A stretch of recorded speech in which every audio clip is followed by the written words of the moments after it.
Your long career working for a number of different administrations, what was the most interesting election that you think that you witnessed over time? The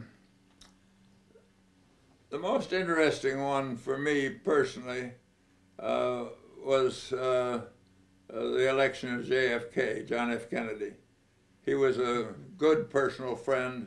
I had known him from his student days, and that had a direct effect on our life because I'd campaigned with him and was in line for a position in Washington or somewhere, and I had let him know that I wanted to be ambassador to India, and he appraised the situation on its merits, decided who would be best, and just called up the morning he was elected to say, okay, it's India. I think there's also a chance that he didn't want anybody quite so visible as I am too close to the White House.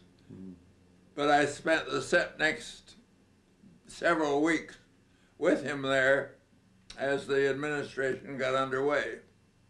But then I went to some of the most instructive, productive times of my life in India, the country that I'd come to love.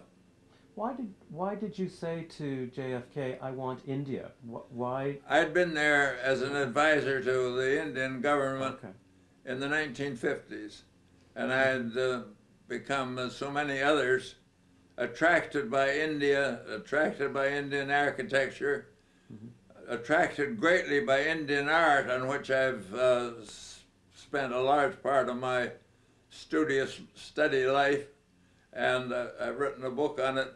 And this going to Washington, where I'd already had one of the major jobs under Roosevelt. I was the price czar. They meant sitting there in those big leather chairs and hearing a discussion for another day of what you had already discussed for 6 previous days. And that was something that I didn't want to do again, where there was, on the other hand, the wonderful magic of India particularly at that time. Which one of your books was the most controversial or received the most criticism?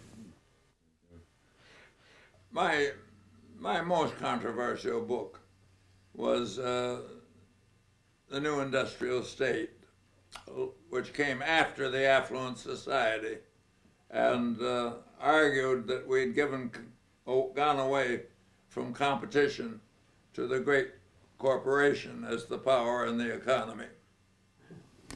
One of the great indications of world change hit me a couple of weeks ago. I never believed it would happen. The Chinese got permission to publish the Affluent Society.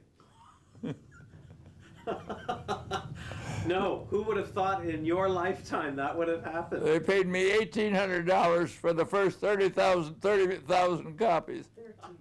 What are some of the things that everybody likes to talk about at the dinner besides family matters? Are there any discussions that everybody joins in that you sink your teeth in and kind of go at it? Inevitably and predictably, what is going on in Washington, and in recent months, how they could be improved. We're going to wind up. Wouldn't you like to have my wife join me for a little? No. You ask her how she stood all these years. Wait a minute, I have to think. You tell us what life has been like with Mr. Galbraith. I'd say we have a picture in the study of when Mrs. Kennedy came to India, and she was on the first elephant with her sister, and I'm always on the second elephant with him. And sometimes I don't show up because I'm smaller. Do you feel it's always been the second elephant for you? I haven't done anything outstanding on my own, but I have done some things. Well, tell us what you. She's written a very good book about India. Yeah, except you wrote, well, yes, I wrote a book describing India. It did all right. What And did she you was do my your great undergraduate? bridge to Jawaharlal Nehru, who liked her better than he did me. Oh, I don't He liked us both, but I don't particularly think that. Kitty. Yeah. What did you do your undergraduate work in and your graduate work I in? did my undergraduate work in French and spent my junior year in Paris. And then I had a fellowship to go to Germany for a year. And I came back to Radcliffe in comparative literature, doing French and German and English. When Mr. Galbraith was in Washington, When he was in Washington in the OPA, well, my first child was born there when he was starting in the OPA. And then I decided that I wasn't just going to be at home, so I got a job at the Justice Department. And I was a translator analyst in the Justice Department during the war, while I was in the OPA. And that was a six-day-a-week job from 9 to 6. And then I was able to, on my pay, afford somebody to take care of my child while I worked. And I had a second child and went back to work again, but then we moved to New York, so I had to give up my job. there you go. And then I taught at Columbia briefly. And then we moved to Harvard, and I had to find other things to do. And eventually I taught a little bit at Harvard for 3 years too. But the jobs I picked up were the things I could fit in with my family. And except for during the war, that was a full-time job, but the others are certain numbers of hours a week. The women in your acquaintance that you had, did the other women think that this was strange or this was acceptable, or They were all working. they were all too. working too? Sure. This was part of the effort Oh, yes. during this Oh, time, yes, and yes. nobody thought that this was No, not at all. not acceptable for a woman to No, do or anything no, like no. that. And they were a pretty lively group too.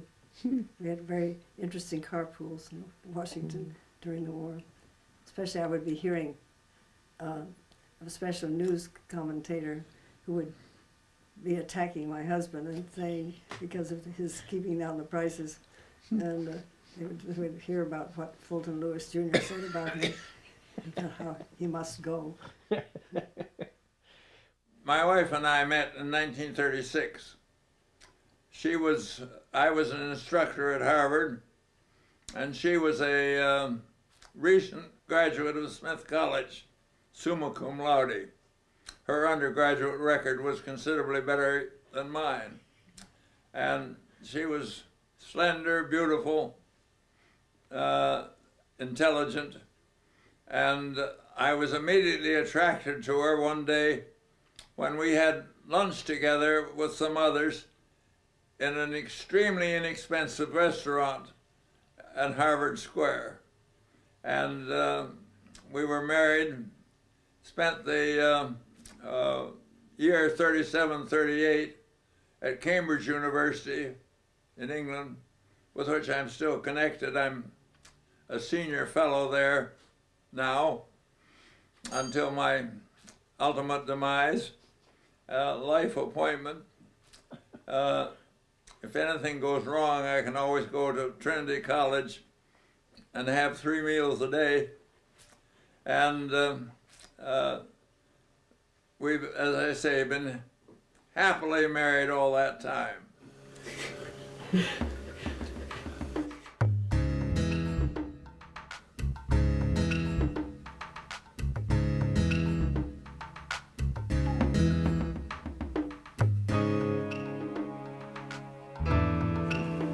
Okay, did you hear that? Yes, I did. All right. Yeah, You heard it all before. yes. The singing I've heard too. It's been a quiet afternoon. I've been able to use you this excuse for doing nothing else.